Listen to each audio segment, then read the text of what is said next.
हवेली के विशाल और शानदार स्टडी रूम में सन्नाटा छाया हुआ था, लेकिन दरवाजे के पास खड़ी रागनी की तेज और ऊंची आवाज ने उस शांति को चकनाचूर कर दिया। उसकी आंखों में गुस्से की चिंगारियां थीं और वो घमंड भरे लहजे में खन्ना साहब से कह रही थी, पापा, मैंने कहा सभी नौकरों को बुलाइए, मेरी चैन इन्हीं में से किसी के पास होगी। खन्ना साहब, जो अपनी बेटी की हर बात प्यार से सुनने के आदी थे, नर्म स्वर में बोले, मेरी लाडो, इस तरह किसी पर आरोप लगाना अच्छी बात नहीं। अगर खो गई है तो आराम से ढूंढ लेते हैं। उनकी आवाज़ में एक बाप का स्नेह झलक रहा था। लेकिन रागनी इस वक्त अपनी बात मनवाने पर अड़ी हुई थी। वो अपनी जगह से एक कदम भी पीछे हटने को तैयार नहीं थी।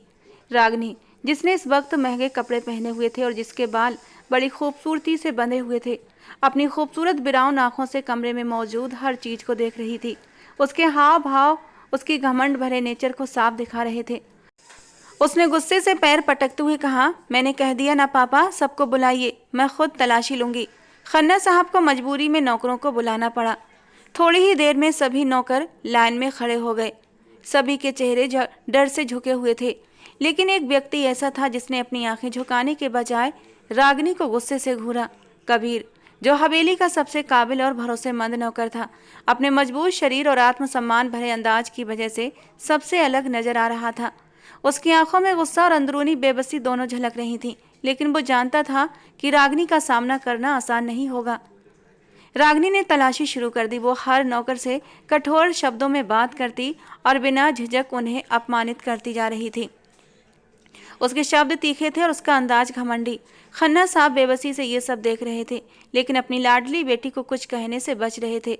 जब रागनी एक नौकरानी की तलाशी ले रही थी, कबीर ने अपना धैर्य खोते हुए कहा, मुझे माफ़ कर दें साहब, लेकिन मैं अपनी तलाशी किसी भी कीमत पर नहीं दूंगा। उसकी आवाज़ दृढ़ और लहजा चुपता हुआ था। खन्ना साहब चौंक गए, जबकि रागनी ने तुरंत कबीर की ओर रुख किया।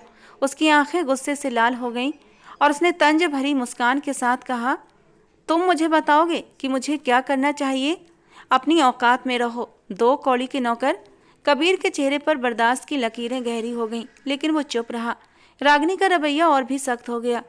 वो कबीर को एक पल के लिए भी अपने सामने डटा देखना नहीं चाहती थी। माहौल में तनाव बढ़ रहा था कि अचानक एक नौकरानी दौड़ती हुई आई और रागनी के सामने चैन रखती हुई बोली, मैडम जी, ये चैन वॉशरूम में मिली है, मैं सफाई कर रही थी तो ये नजर आई। तुरंत माहौल बदल गया। सभी नौकरों ने सुकून की सांस ली, जबकि रागनी ने गुस्से में चैन को हाथ में लेकर कबीर की तरफ देखा। उसकी नजरें अब भी नाराजगी जता रही थी, लेकिन कबीर अपनी जगह मजबूती से खड़ा रहा। उसके चेहरे पर ऐसी कठोरता थी जो उसकी अना को साफ जाहिर कर रही थी। खन्ना साहब ने तुरंत सभी को जाने का इशारा कर दिया। नौकर जल्दी से वहां से निकल गए, लेकिन कबीर और रागनी की नज़रें एक दूसरे से टकराती नहीं। रागनी के होंठों पर नफरत भरी मुस्कान थी और कबीर की आंखों में गुस्से की गहराई।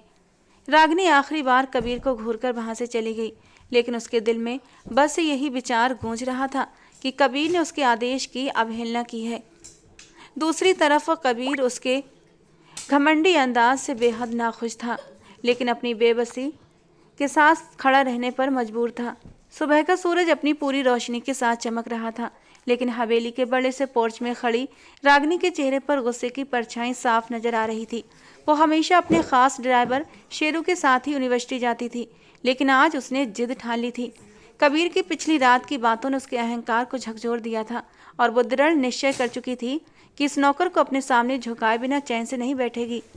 कबीर को बुलाओ, रागनी गुस्से में चिल्लाई। उसकी आवाज़ इतनी ऊंची थी कि पोर्च में खंबे भी कांप उठे। मुझे बही यूनिवर्सिटी लेकर जाएगा, पापा, उसे नखरे करने के पैसे नहीं मिलते, बुलाओ उसे फौरन। क्वार्टर के अंदर कबीर अपनी जैकेट पहन रहा था। रागनी की गूंजती हुई आवाज़ उसके कानों में साफ सुनाई दे रही थी। उसने झुंझलाकर बाहर की ओर देखा और मन ही मन एक गहरी सांस छोड़ दी। कई बार उसका दिल करता था कि वो इस घमंडी लड़की के घमंड को चकनाचूर कर दे, लेकिन वो जानता था कि इस हवेली में उसकी हैसियत एक नौकर से ज़्यादा कुछ नहीं। अपनी बेबसी पर काबू पाते हुए उसने अपने होठों पर चुप्पी का ताला लगा लिया और बाहर निकल आया। पोर्च में खड़ी रागनी ने उसे आते देखा तो सीने पर हाथ बांधकर घमंडी अंदाज में बोली, आराम कर लिया, अब मुझे यूनिवर्सिटी लेकर चलो। तुम जैसे नौकरों का दिमाग ठीक करना मुझे बहुत अच्छे से आता है। कबीर ने उसकी बात सुनी, लेकिन जवाब देने की बजाय गहरी सांस लेते हुए अपने गुस्से पर काबू रखा और कार की ओर बढ़ गया। वो जानता था उसकी ये चुप्पी उसकी सबसे बड़ी ढाल है। स्टीयरिंग थामते हुए जैसे ही उसने कार का दरवाजा बंद किया, रागिनी की एक गुस्से से चीखती हुई आवाज उसके कानों में गूंजी, फौरन बाहर आओ और मेरे लिए कार का दरवाजा खोलो। किस बात के लिए? हम तुम्हें पैसे देते हैं। कबीर का दिल चाहा कि उसी वक्त वहां से चला जाए और अपनी नौकरी छोड़ दे, लेकिन वो जानता था कि जिस मकसद से वह यहाँ आया है वो पूरा किए बिना ये जगह छोड़ नहीं सकता। उसने चुपचाप दरवाजा खोला और एक और खड़ा हो गया। रागिनी ने तिरस्कार भरी नज़र उससे मिलाई और बिना कुछ कहे कार में बैठ गई। कबीर ने अपनी सहन शक्ति की परीक्षा लेते हुए कार का दरवाजा बंद कर दिया और स्टीयरिंग थाम कर शहर की ओर रवाना हो गया। कार में खामोशी का घना पर्दा था। कबीर खुराना एक खूबसूरत पर्सनालिटी का मालिक था। वो कहीं से भी नौकर नहीं लगता था। उसके हर अंदाज में एक रौब झलकता था और यही रौब, यही अंदाज रागिनी को गुस्सा दिलाता था। उसे तो अपने सारे नौकर अपने सामने सर झुकाए पसंद थे। कोई उसे नज़र उठाकर बात करे ये रागिनी को अच्छा नहीं लगता था। वो इस मगरूर नौकर का घमंड तोड़ना चाहती थी। रागिनी ने लंबी चुप्पी के बाद तंज भरे लहजे में कहा, तुम लोग हमेशा खुद को बहुत बड़ा समझने लगते हो, है ना? थोड़ा अच्छा खा लिया और पह लिया तो अपने मालिक को ही आंख दिखाने लगते हो। कबीर ने स्टीयरिंग पर पकड़ मजबूत करते हुए कहा, हम मालिक और नौकर का फ़र्क अच्छे से जानते हैं मैडम जी, लेकिन कभी कभी कुछ मालिक ये भूल जाते हैं कि नौकर भी इंसान होते हैं, उनके भी जज्बात होते हैं। रागिनी ने गुस्से की उसकी तरफ देखा। तुम्हें अपने जज्बात काबू में रखने चाहिए कबीर। ये हवेली तुम्हारी औकात से बहुत बड़ी है और मैं भी। कबीर ने एक तंज भरी मुस्कान के साथ कहा, औकात का हिसाब लगाने के लिए घमंड से ऊंची गर्दन नहीं बल्कि दिल की गहराई चाहिए, और जो हर किसी के पास नहीं होती। रागिनी के चेहरे पर गुस्से की लहर दौड़ गई। बस अपनी जबान बंद रखो, तुम जैसे लोग मेरे सामने बात करने के लायक भी नहीं। कबीर ने एक पल के लिए उसकी तरफ देखा और फिर स्टीयरिंग पर नजरें जमा ली। आप सही कहती हैं बीबी जी, कुछ लोग बात करने के काबिल नहीं होते और कुछ सुनने के। ये सुनते ही रागिनी का गुस्सा 7वें आसमान पर पहुंच गया। वो गुस्से से चीख कर बोली, तुम्हें मेरी बातों का जवाब देने की हिम्मत कैसे हुई? तुम्हें तुम्हारी औकात याद नहीं क्या? कबीर ने गहरी सांस लेते हुए कहा, औकात याद है मैडम जी, मगर कभी कभी कुछ लोग अपनी औकात जताने में अपनी हद से गुजर जाते हैं। तब दूसरों को उन्हें याद दिलाना पड़ता है कि इज्जत हर इंसान का हक है। रागिनी ने गुस्से में कार की सीट पर मुक्का मारा, तुम्हें इस हवेली से निकाल कर बाहर कर दूंगी। तुम जैसे लोग मेरे पापा की नरमी का गलत फ़ायदा उठाते हैं। कबीर ने धैर्य का प्रदर्शन करते हुए चुप्पी साध ली और कार यूनिवर्सिटी के करीब लाकर रोकी। दरवाज़ा खोलते हुए उसने झुककर कहा, आपका सफ़र ख़त्म हुआ बीबी जी। रागिनी ने उसकी तरफ गुस्से से देखा और कार से उतरते हुए बोली, यह आखिरी बार था जब तुमने मुझे यूनिवर्सिटी छोड़ा। अब तुम्हें हवेली में ज़्यादा दिन नहीं मिलेंगे कबीर। कबीर ने बिना कुछ कहे उसकी बात सुनी और अपनी जगह खड़ा रहा जब तक वो यूनिवर्सिटी के अंदर नहीं चली गई। उसके जाने के बाद उसने एक गहरी सांस ली और दिल ही दिल में कहा, कुछ लड़ाइयाँ खामोशी से लड़नी पड़ती हैं कबीर, और ये लड़ाई भी उनमें से एक है। फिर उसने कार हवेली की तरफ मोड़ दी। यूनिवर्सिटी की कैंटीन हमेशा की तरह भरी हुई थी। हर तरफ हंसी मजाक और बातचीत का शोर था, मगर कैंटीन के कोने में बैठी रागिनी की नज़रें जैसे शोले बरसा रही थीं। उसके आसपास उसके दोस्तों का एक समूह मौजूद था जो उसकी बातें सुनने में मगन था। रागिनी में एक ऐसी कशिश थी जो हर किसी को उसके करीब रहने पर मजबूर कर देती, मगर उस पल उसके चेहरे पर छाए गुस्से ने सबको परेशान कर दिया। रागिनी ने चाय का कप मेज पर जोर से रखा और घमंड भरे अंदाज में बोली, उस कबीर की इतनी हिम्मत, मेरे सामने जबान चलाई, मुझे जवाब देने की ज़रूरत की उसने। उसकी आवाज़ में गुस्से और हिकारत की तीव्रता साफ झलक रही थी। मैंने कभी सोचा भी नहीं था कि कोई नौकर मुझसे इस तरह बात करेगा। उसकी सबसे करीबी दोस्त प्राची ने हल्की सी हंसी के साथ कहा, तो फिर क्या सोचा है रागिनी? तुम्हारी चुप्पी बता रही है तुम कुछ बड़ा करने वाली हो। चुप्पी? मैं कबीर की ज़िंदगी उसके लिए नर्क बना दूंगी। उसने सोच भी कैसे लिया कि वो मुझे जवाब देगा? उसके शब्दों में नफरत साफ दिखाई दे रही थी। तुम कहो तो हम भी उसे सबक सिखाने में तुम्हारी मदद करें। वैसे भी हवेली के नौकरों को उनकी औकात याद दिलाते रहना जरूरी होता है। रागिनी ने तीखी मुस्कान के साथ कहा, औकात? मैं उसे ऐसी जगह पहुंचा दूंगी कि वो अपनी औकात का मतलब भी भूल जाएगा। उसे बदनाम करना होगा इतना कि वो खुद अपनी नज़रों में गिर जाए। प्राची ने हैरानी से कहा, लेकिन कैसे? हवेली के नौकरों को इतनी आसानी से कुछ कहा नहीं जा सकता, खासकर कबीर जैसा इंसान। वो तो काफ़ी मजबूत और सीरियस लगता है। रागिनी ने चाय की एक हल्की चुस्की ली और एक पल के लिए सोचते हुए बोली, गंभीर? वो खुद को बहुत कुछ समझता है, लेकिन मैं उसे सबके सामने बेनकाब करके रहूँगी।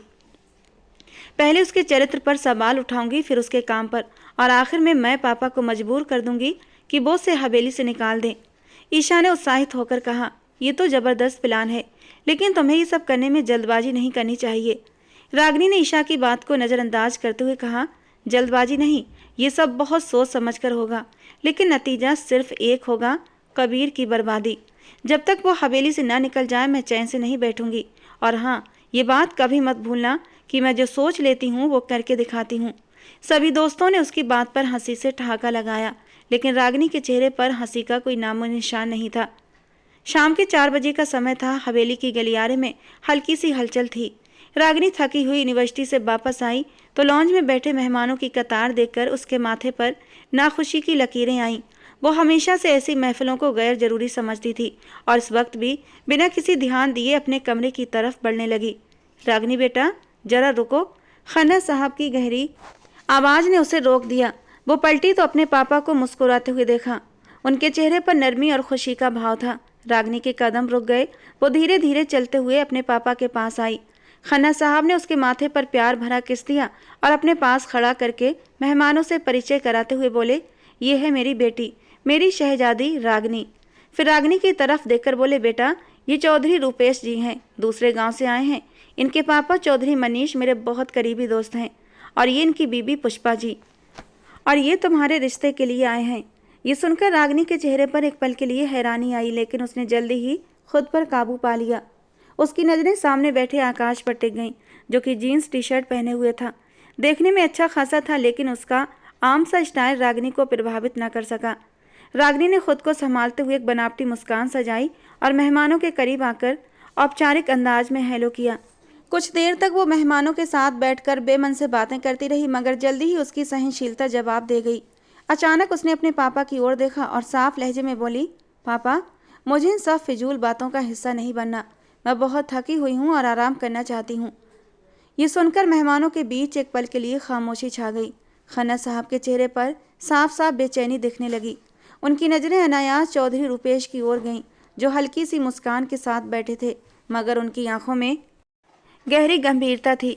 उनकी पत्नी ने नाराजगी भरी नज़रों से रागिनी को देखा और आकाश ने शर्मिंदगी से सिर झुका लिया। रागिनी, खन्ना साहब ने सख्त लहजे में कहा और अपनी बेटी को आंखों के इशारे से चुप रहने को कहा, मगर रागिनी को इन बातों की परवाह कहाँ थी। अपने पापा के इशारे को नज़रअंदाज किया और अपने कमरे की तरफ बढ़ गई। लॉन्ज में मौजूद सभी लोग उसकी बेपरवाही पर हैरान हुए।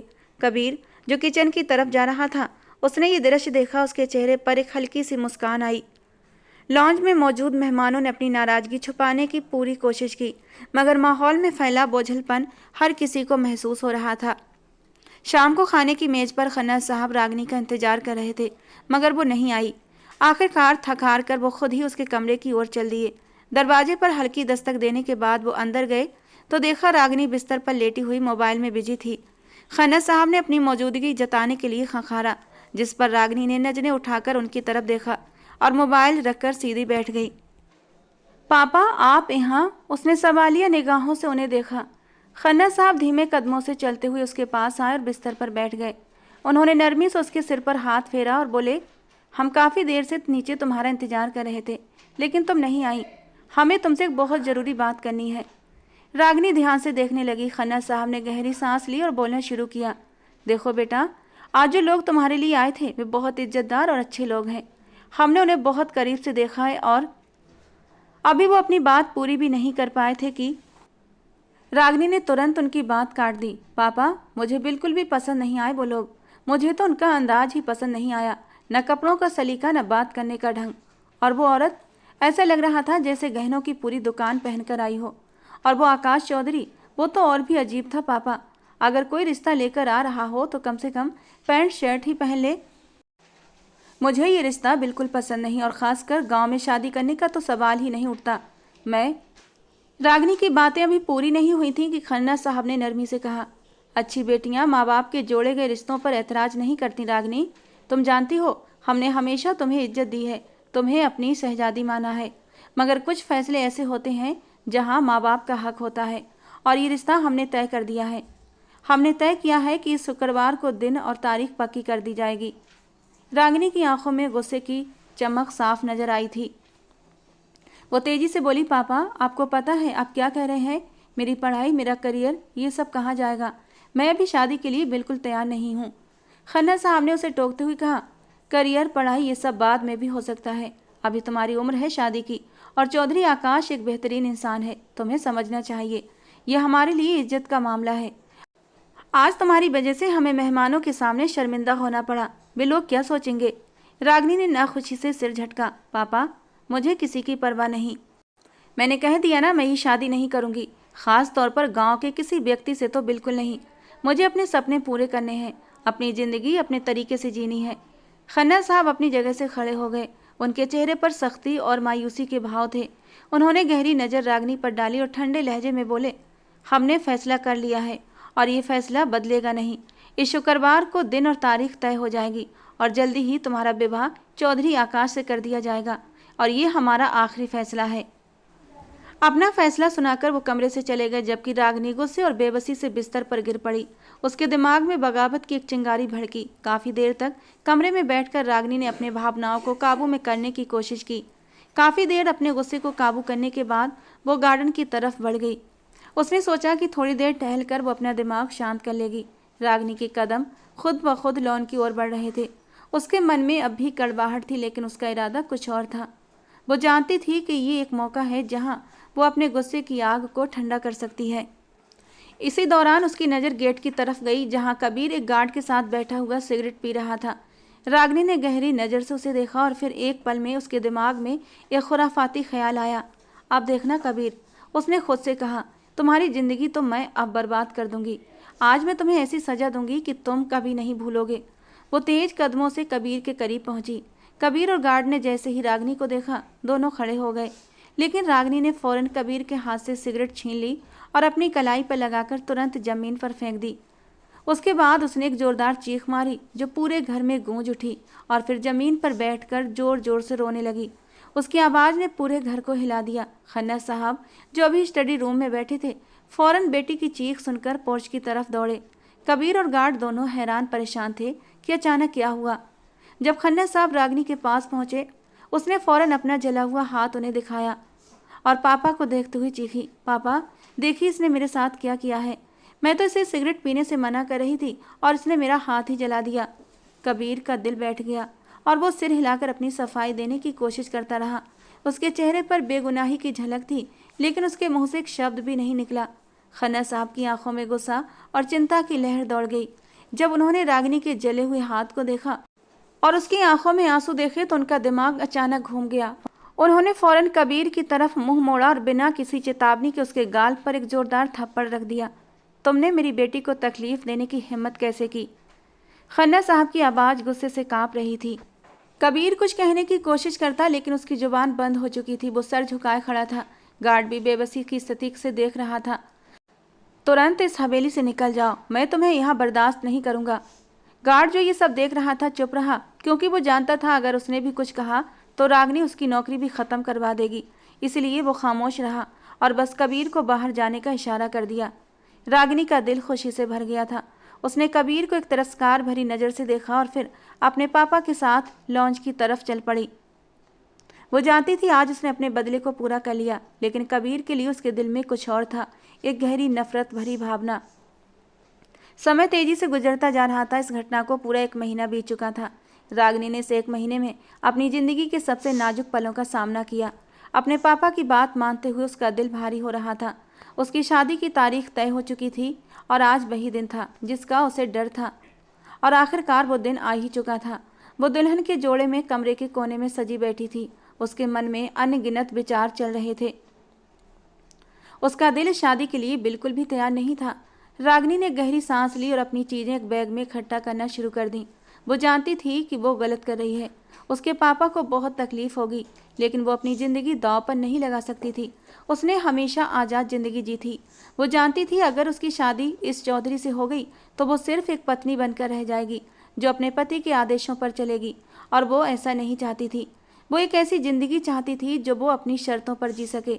वो ऐसे इंसान से शादी करना चाहती थी जो उसे समझे, उससे प्यार करे और उसे अपनी मर्जी के मुताबिक ज़िंदगी जीने दे। उसने दिल में भगवान का नाम लिया और फौरन हवेली के पिछले दरवाजे की तरफ बढ़ गई। उसने पहले से ही गाड़ी मंगवा रखी थी। उसका दिल तेज तेज धड़क रहा था, लेकिन डर के बावजूद वो हवेली से बाहर निकल आई। उसने गाड़ी में बैठते ही ड्राइवर को शहर की तरफ चलने का हुक्म दिया। गाड़ी अभी शहर की सड़कों पर तेज रफ्तार से जा रही थी कि अचानक उसके सामने 3 गाड़ियां आकर रुकी। रागिनी ने घबराकर गाड़ियों को देखा। उसकी आंखों में डर की लहर दौड़ गई। तभी पहली गाड़ी का दरवाजा खुला और शख्स बाहर निकला। वो कोई और नहीं बल्कि कबीर था, जो काले पैंट और कोट में था और उसके हाथ में एक पिस्टल भी थी। रागिनी को उसकी शक्ल देखकर एक गहरा झटका लगा। वो उसके सामने खड़ा था और शांत अंदाज में बोला, बेबी डॉल, गेम ओवर। उसकी आवाज़ में एक स्पष्ट आत्मविश्वास था, जैसे वो पहले ही इस स्थिति का पूरा जायजा ले चुका हो। रागिनी के अंदर डर की लहर दौड़ी। कबीर ने गाड़ी का दरवाज़ा खोला और उसे बाहर खींच लिया। उसने उसका हाथ पकड़कर अपनी गाड़ी तक घसीटते हुए ले गया। रागिनी ने अपनी पूरी कोशिश की कि वो खुद को उससे छुड़ा ले, लेकिन ये संभव नहीं था। उसकी जुबान बंद हो चुकी थी। वो उस अनजानी जगह पर लेकर आया था जहाँ पर शादी का इंतजाम पहले से था। पंडित जी ने शादी के मंत्र पढ़ना शुरू कर दिए। उसके लाख विरोध के बावजूद वो सारे अधिकारों के साथ कबीर के नाम लिख दी गई थी। उसकी सिसकियाँ पूरे लिविंग रूम में गूंज रही थीं। आज उसे अपनी मजबूरी पर बेहद अफसोस हो रहा था। वो कुछ नहीं कर पाई थी और उसकी ज़िंदगी उस इंसान के नाम हो गई जो उससे सख्त नफरत करता था। कुछ देर बाद कबीर ने एक नौकरानी के जरिए उसे कमरे में भेज दिया और ख़ुद किसी काम के सिलसिले में बाहर चला गया। उसकी वापसी रात के करीब 2 बजे हुई। उसका इरादा आराम करने का था, लेकिन फिर उसके दिमाग में अपनी नई नबेली दुल्हन का ख्याल आया। चेहरे पर एक बेहद गुस्से भरी मुस्कान सजाए वो कमरे की ओर बढ़ा, लेकिन जैसे ही कबीर कमरे के अंदर दाखिल हुआ, एक उड़ता हुआ गुलदान हवा में उठा और सीधा कबीर की तरफ फेंका गया। कबीर समय रहते एक तरफ हो गया, वरना उसका सिर फट जाता। इस हमले ने उसके दिल में एक कड़वाहट भर दी। कबीर ने घूरती हुई नज़रों से उस लड़की की ओर देखा, जो उस पल किसी योद्धा राजकुमारी से कम नहीं लग रही थी।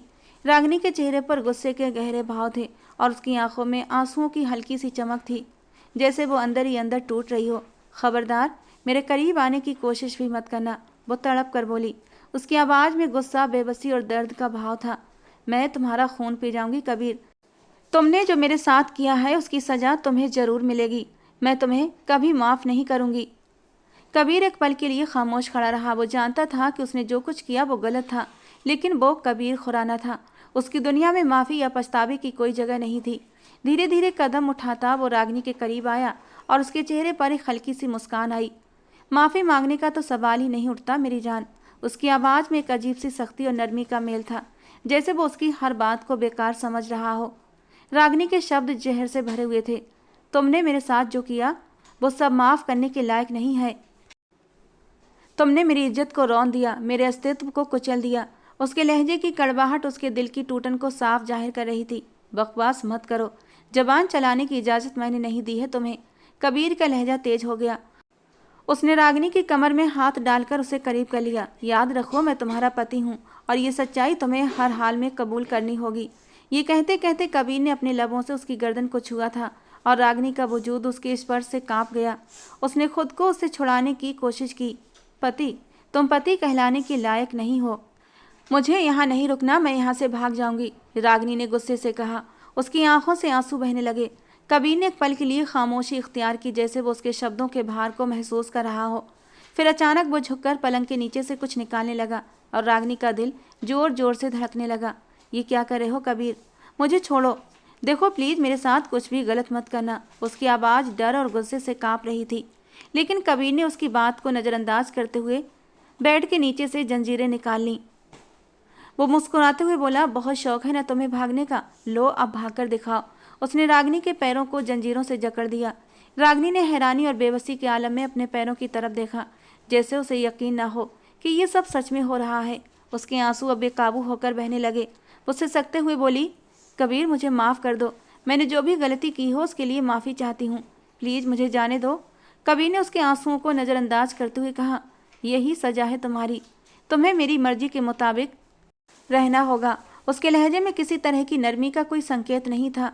कबीर ने आखिरी बार उसे अपनी कड़क निगाहों से देखा और दरवाजे की तरफ बढ़ गया। रागिनी ने बेबसी से उसे जाते हुए देखा। उसकी चीखें और सिसकियाँ कमरे में गूंज रही थीं। कबीर के कदमों की आवाज़ धीरे धीरे गायब हो गई और रागिनी एक हारी हुई कैदी की तरह जंजीरों में जकड़ी रह गई। रात धीरे धीरे अपनी स्याही में और गहरी होती गई। कमरे में सन्नाटा था, लेकिन रागिनी की सिसकियां उस सन्नाटे को चीरती रहीं। उसके आंसू गालों से बहते हुए फर्श पर गिरते रहे। ये रात उसके लिए किसी कयामत से कम नहीं थी। दूसरी तरफ कबीर अपने कमरे में बेफिक्र होकर गहरी नींद सो रहा था, जैसे उसे किसी चीज की परवाह ना हो। सुबह सूरज की किरणें खिड़की के पर्दों से झांकने लगीं और कबीर की आंख खुली। उसने एक पल के लिए कमरे में इधर उधर देखा, फिर सीधा बाथरूम की तरफ बढ़ गया। कपड़े बदले, नहाया और आईने के सामने खड़े होकर अपने बालों को संभालने लगा। अपनी तैयारी पूरी करने के बाद वो सीधा रागिनी के कमरे की तरफ चल पड़ा। कबीर कमरे में दाखिल हुआ तो उसकी नज़र रागिनी पर पड़ी, जो नींद में बेसुध थी। वो जमीन पर बैठी थी, उसका सिर बिस्तर के किनारे पर टिका हुआ था। उसका चेहरा इस वक्त बेहद मासूम लग रहा था, जैसे किसी नन्ही सी परी का। कबीर एक पल के लिए ठहर सा गया। उसकी नज़रों ने रागिनी के चेहरे के हर पहलू को टटोला। उसके गालों पर आंसुओं के निशान थे, जिन्हें देखकर कबीर के दिल में शर्मिंदगी का भाव आया। लेकिन अगले ही पल कबीर ने अपनी नज़रों में सख्ती लाई और धीरे धीरे कदम उठाते हुए उसके करीब आया। वो झुककर उसकी तरफ देखने लगा। अचानक उसने सख्त आवाज़ में कहा, उठो रागिनी, ये सोने का वक्त नहीं है, मुझे नाश्ता चाहिए और वो तुम मुझे बनाकर दोगी। रागिनी हड़बड़ाकर जागी। उसकी आंखों में हैरानी और डर था। रात भर रोने के कारण उसका चेहरा लाल हो चुका था और आंखें सूजी हुई थीं। वो कांपती हुई आवाज़ में बोली, मुझे मुझे खाना बनाना नहीं आता। उसके शब्दों में बेबसी झलक रही थी। लेकिन कबीर के चेहरे पर सख्ती और भी बढ़ गई। बहानेबाजी मेरे सामने मत करो रागिनी। कबीर ने गुस्से से उसे घूरा और उसका बाजू पकड़कर खड़ा करने की कोशिश की, लेकिन जैसे ही वो खड़ी हुई, लड़खड़ाकर फिर से ज़मीन पर बैठ गई। उसके पैरों में जंजीरों की कैद की वजह से गहरी तकलीफ हो रही थी और वो अपना पैर पकड़कर कराहने लगी। कबीर के कदम वहीं रुक गए। उसकी कराहती आवाज़ ने एक पल के लिए उसके दिल को नरम कर दिया। वो नीचे ज़मीन पर बैठ गया और गौर से रागिनी के पैरों को देखने लगा, जो जंजीरों की रगड़ से लाल हो चुके थे।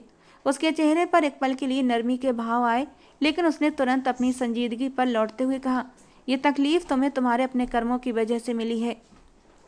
फिर भी उसकी आवाज़ में पहले जैसी कठोरता नहीं थी। उसने अपनी जेब से एक मरहम निकाला और उसके पैरों पर लगाने लगा। रागिनी ने अब इस बात से उसकी ओर देखा, जैसे वो यकीन नहीं कर पा रही हो कि कबीर, जिसने रात भर उस पर कहर बरपाया, अब उसके जख्मों पर मरहम लगा रहा था। ये सब क्यों कर रहे हो? रागिनी ने धीमे से पूछा। उसकी आवाज़ में अविश्वास और तकलीफ का भाव था। कबीर ने जंजीरों को खोलते हुए कहा, मैं तुम्हारे लिए नाश्ता बना देता हूँ, लेकिन तुम्हें तुरंत नीचे आना होगा। मैं कोशिश करूँगी, रागिनी ने धीरे से कहा। कोशिश नहीं, मुझे नतीजे चाहिए रागिनी। कबीर ने उसे सख्त नज़रों से देखा और फिर धीरे से उठकर कमरे से बाहर चला गया। रागिनी वहीं बैठी रही। उसके शब्द उसके कानों में गूंजते रहे। वो जानती थी कबीर की शख्सियत में सख्ती थी, लेकिन आज के इस पल में उसने उस सख्ती के पीछे छिपी हुई हल्की सी नरमी को भी महसूस किया। कबीर ने उसे गौर से देखा और अपनी कुर्सी को पीछे खींचकर सीधा बैठा। उसके होंठों पर एक अजीब सी कठोरता थी। नाश्ते के बाद अपने पापा को फ़ोन करोगी? कबीर की आवाज़ ने कमरे की खामोशी को तोड़ दिया। रागिनी के हाथ रुक गए। उसने सिर उठाकर कबीर की तरफ देखा। कबीर ने अपनी बात जारी रखते हुए कहा, उन्हें बताओगी कि तुमने मेरे साथ भागकर शादी कर ली है, और ये भी कि तुमने मुझे पसंद किया है, इसलिए मुझे अपनी नौकरी से निकाल दिया क्योंकि तुम ये बर्दाश्त नहीं कर सकती थी कि मैं किसी और के लिए काम करूं। रागिनी का दिल धड़क उठा। उसने तुरंत निवाला छोड़ दिया और बेबसी से बोली, नहीं, मैं ये नहीं कर सकती। उसकी आवाज़ में डर और बेचारगी थी। अगर उन्होंने ये सब सुना तो वो मर जाएंगे। मैं जानती हूँ कि मैंने गलत कदम उठाया था, लेकिन अभी इस तरह की बात नहीं कर सकती। आकाश चौधरी ने न जाने मेरे पापा के साथ क्या किया होगा, और अगर मैंने ऐसा कहा तो तुम्हारे लिए भी खतरा हो सकता है। कबीर ने उसकी बात काटते हुए अपनी कुर्सी से उठकर झुककर उसका बाजू मजबूती से पकड़ लिया। उसकी पकड़ में लोहे जैसी कठोरता थी और आंखों से गुस्सा झलक रहा था। जो कहा है वही करो रागिनी, शायद तुम कल रात की वो जंजीरें भूल गई हो। उसका लहजा ठंडा और निर्दयी था। रागिनी का शरीर चुपचाप सिहर उठा। उसकी आंखों में आंसू तैरने लगे। उसने सिर झुका लिया और धीरे से बोली, ठीक है, मैं फ़ोन कर दूंगी। कबीर ने उसका बाजू छोड़ दिया और एक पल के लिए उसे देखा। वो फिर से कुर्सी पर बैठ गया और नाश्ता करने लगा। दोपहर को जब वो अपने कमरे में थी तो दरवाज़ा खुलने की आवाज़ पर उसकी सांसें रुक सी गईं। कबीर अंदर आया तो उसके हाथ में खाने का कुछ सामान था, लेकिन उसकी नज़रें तुरंत अपनी पत्नी पर जा ठहरी। रागिनी का बिखरा हुआ हाल देखकर कबीर के माथे पर लकीरें उभर आईं। वो चुपचाप कदम बढ़ाता हुआ उसके पास पहुंचा और सोफे के पास बैठ गया। रागिनी ने उसकी मौजूदगी महसूस करते ही डर से खुद को एक तरफ खींचा, जैसे उसकी नज़दीकी ने उसे और कमज़ोर बना दिया हो। कबीर ने गंभीरता से उसे देखा। उसकी आंखों में एक अजीब सी कठोरता के साथ साथ थोड़ी सी नरमी भी थी। ये क्या हालत बना रखी है? उसने धीमे लेकिन गंभीर स्वर में पूछा। रागिनी ने कोई जवाब नहीं दिया, बस अपनी आंखों से बहते आंसू रोकने की नाकाम कोशिश करती रही। कबीर ने धीरे से उसका बाजू पकड़ा और उसे अपनी तरफ खींचकर बैठने पर मजबूर किया। उसकी पकड़ में इस बार कठोरता की जगह एक अजीब सी नरमी थी, जैसे वो उसे संभालने की कोशिश कर रहा हो। क्यों रो रही हो? आखिर तुम्हारे अंदर इतना घमंड क्यों है? कबीर ने उसकी आंखों में झांकते हुए पूछा। मैंने मारा तो नहीं तुम्हें, फिर ये आंसू क्यों? घमंड? रागिनी ने हैरानी से उसकी तरफ देखा। क्या आपको लगता है कि मैं घमंड करती हूँ? मैंने तो बस अपनी सोच के अनुसार उस वक्त काम किया था। कबीर ने उसके आंसुओं की तरफ देखते हुए कहा। हाँ, और यही सोच तुम्हें यहाँ तक ले आई। तुम्हें लगता था कि दुनिया तुम्हारे काबू में है, लेकिन दुनिया को काबू में लाने का ये तरीका नहीं होता रागिनी। रागिनी ने उसकी बात पर कुछ कहने के लिए मुंह खोला, लेकिन फिर चुप की चुप रह गई। उसकी आंखों में बेबसी और शर्मिंदगी के आंसू झलकने लगे। कबीर ने एक पल के लिए उसके चेहरे को ध्यान से देखा और फिर धीरे से कहा। अब भी वक्त है, खुद को संभाल लो। मैं यहाँ तुम्हारी दुश्मनी के लिए नहीं हूँ, लेकिन तुम्हें ये सीखना होगा कि दुनिया तुम्हारे मुताबिक नहीं चलती। ये कहकर कबीर उठा, खाने का सामान मेज पर रखा और लंबे कदमों से किचन की तरफ बढ़ गया, जबकि रागिनी अपनी जगह बैठकर उसकी बातों के मायने समझने की कोशिश करती रही। समय अपनी रफ्तार से बीत रहा था।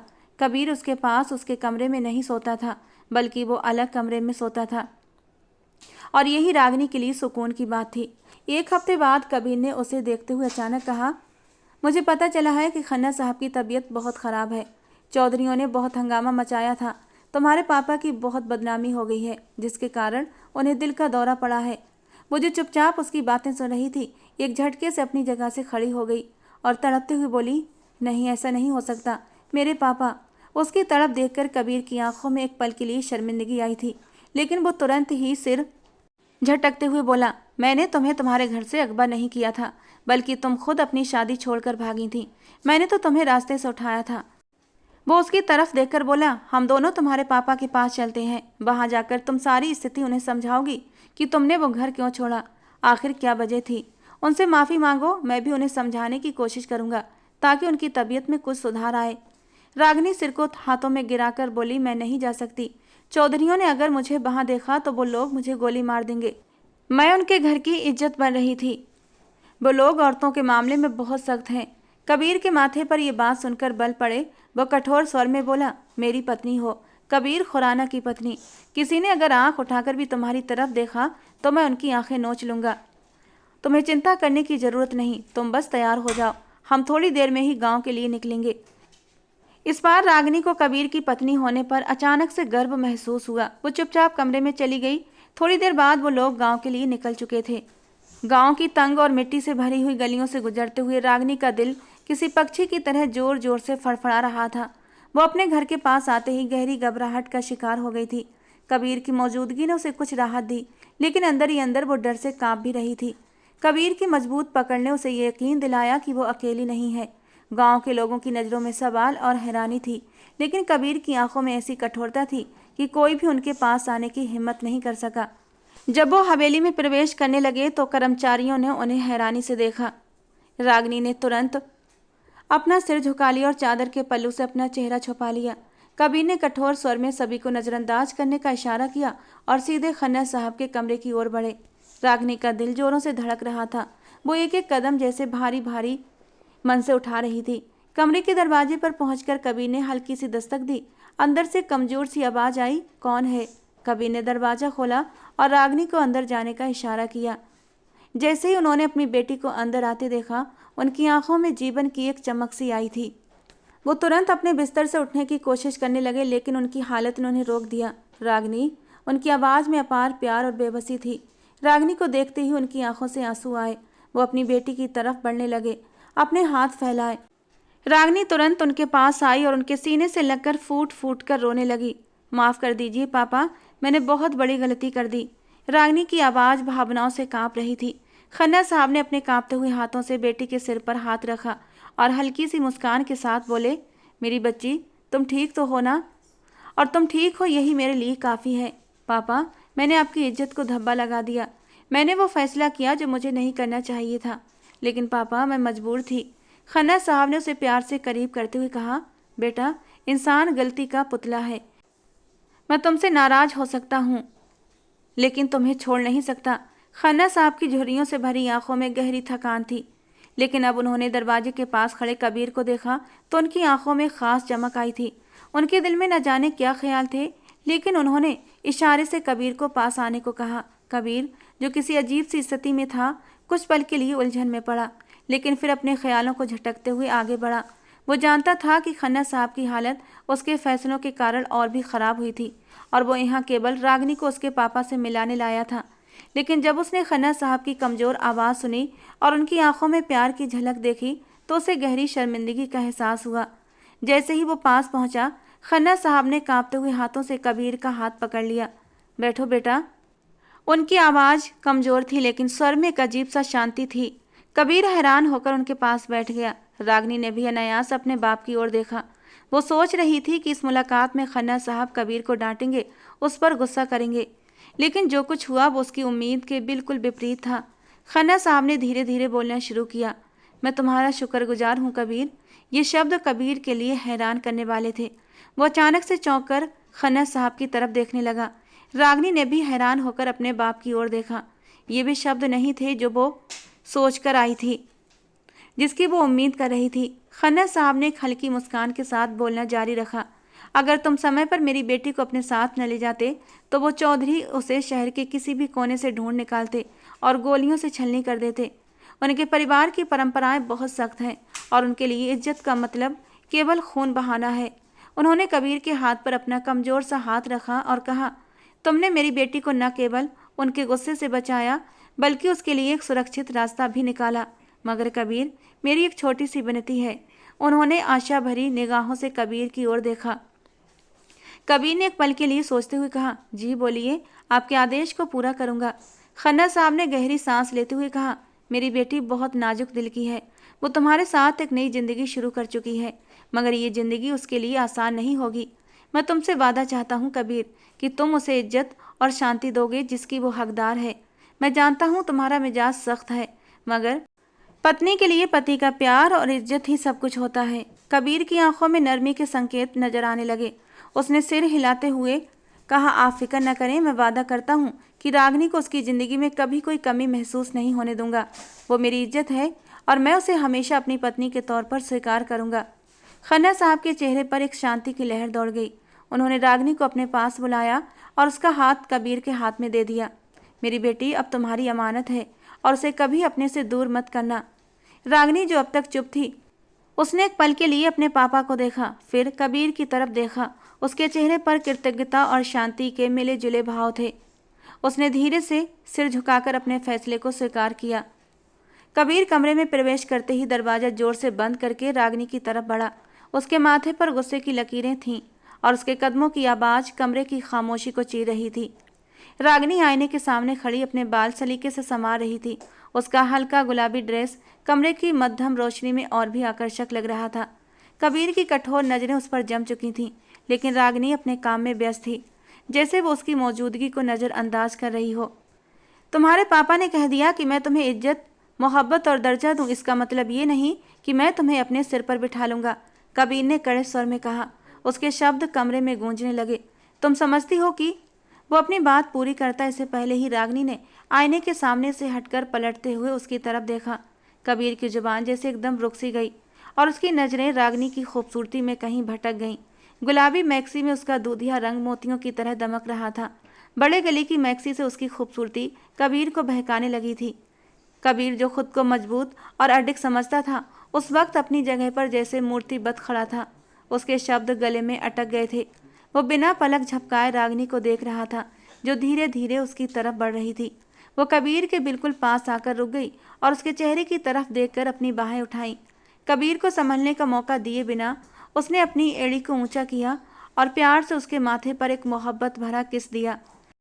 कबीर की आंखें हैरान होकर फैली थीं और उसके दिल की धड़कन जैसे रुक सी गई। कबीर खुराना, रागनी ने अपनी बाहों का हार उसके गले में डालते हुए नर्म आवाज में कहा, मोहब्बत और इज्जत देने के लिए किसी के आदेश की ज़रूरत नहीं होती। ये दिल से निकलने वाली चीज़ है और अगर मैंने तुम्हारे दिल में थोड़ी सी भी जगह बना ली है तो ये मेरा हक है। किसी का आदेश नहीं। कबीर ने अपनी सांसों को नियंत्रित करने की कोशिश की, लेकिन वो रागिनी के पास होने की खुशबू और उसकी नरम आवाज़ में जैसे खो गया था। उसकी पकड़ सख्त होने की बजाय नरम पड़ गई थी। रागिनी, वो धीमी आवाज़ में बोला, लेकिन शब्द उसके होंठों पर आकर रुक गए थे। रागिनी ने नरमी से उसके चेहरे की ओर हाथ बढ़ाया और कहा, कबीर, मैं जानती हूँ कि तुम्हारा मिजाज सख्त है और तुम्हारी ज़िंदगी में मोहब्बत को जगह देना शायद मुश्किल है, मगर मैं तुम्हारी बीवी हूँ। मैंने तुम्हें तुम्हारी हर अच्छाई, हर कमी के साथ स्वीकार किया है। अब ये तुम पर है कि तुम मुझे अपनी ज़िंदगी में वो जगह दो जिसकी मैं हकदार हूँ। मैं जानती हूँ कि बहुत सी जगहों पर मैंने बहुत बड़ी बड़ी गलतियाँ की हैं, मगर माफ़ी भी किसी चीज़ का नाम है। मुझे यकीन है कि मेरा पति मुझे ज़रूर माफ़ करेगा। कबीर ने पहली बार अपनी नज़रों में नरमी महसूस की। उसने रागिनी के हाथ को अपने हाथ में थाम ली और एक गहरी सांस ली। रागिनी, मैं नहीं जानता तुम मेरी ज़िंदगी में क्या मकाम रखती हो, लेकिन आज पहली बार किसी लड़की ने मेरे दिल में ऐसी खासियत पैदा कर दी है जो मेरे लिए नई है। मगर फिर भी मुझे हर हाल में अपना तरीका बदलना होगा अगर तुम मुझे पति स्वीकार करती हो तो। वो चेतावनी देने वाले अंदाज में बोला था। रागिनी कबीर के सामने खड़ी थी। उसके चेहरे पर एक अजीब सी नरमी थी जो पहले कभी कबीर ने महसूस नहीं की थी। उसकी आंखों में पछतावे की परछाइयाँ और जुबान पर नरमी थी। कबीर, जो हमेशा रागिनी को जिद्दी, स्वार्थी और घमंडी समझता आया था, आज पहली बार उसे किसी और रूप में देख रहा था। उसने धीरे से उस नाजुक सी और जिद्दी सी लड़की को अपनी बाहों में समेट लिया था, जो अब अपने गुस्से और अना को छोड़कर अपना आप कबीर को सौंप चुकी थी। लेकिन अगले ही पल रागिनी उसकी बाहों से निकली थी। लेकिन कबीर, एक बात तो बताओ, आखिर तुम्हारी हकीकत क्या है? क्योंकि तुम मुझे कहीं से भी नौकर नहीं लगते। तुम्हारी पर्सनालिटी में कुछ ऐसी बात है जो तुम्हें सबसे अलग बनाती है। उसकी बात पर कबीर के होंठों पर एक गहरी मुस्कान आई थी। क्योंकि मैं डीएसपी कबीर खुराना हूँ, नौकर नहीं। उसकी छोटी सी नाक को पकड़ते हुए कबीर ने उसके सर पर बम फोड़ा था। क्या? फिर तुम नौकर बनकर? क्यों? क्योंकि हमें हमारे जासूसों से पता चला था कि तुम्हारे पापा गैर कानूनी काम करते हैं, इसीलिए मैं नौकर बनकर तुम्हारे घर पर आया था। लेकिन तुम्हारे घर पर रहते हुए मुझे पता चला कि वो सिर्फ एक गलत खबर थी। असल में ऐसा कुछ भी नहीं था। इस हकीकत ने रागिनी को हैरान कर दिया था और अंदर से खुश भी थी कि वो डीएसपी कबीर खुराना की बीवी है। उसने बहुत ही सुकून से अपना सर कबीर के सीने से टिका दिया था और कबीर ने भी उसे अपनी बाहों में समेट कर उसके माथे को चूम कर अपने प्यार का एहसास कराया था। दोनों ने जिंदगी की नई शुरुआत की थी जिसमें सिर्फ प्यार और विश्वास की चमक थी। दोस्तों, आज की हमारी ये कहानी आपको कैसी लगी कमेंट बॉक्स में ज़रूर बताना। पसंद आई हो तो प्लीज़ लाइक करना। रोज़ एक नई रोमांटिक कहानी सुनने के लिए हमारे चैनल को सब्सक्राइब जरूर करना। मिलते हैं दोस्तों एक नई कहानी के साथ।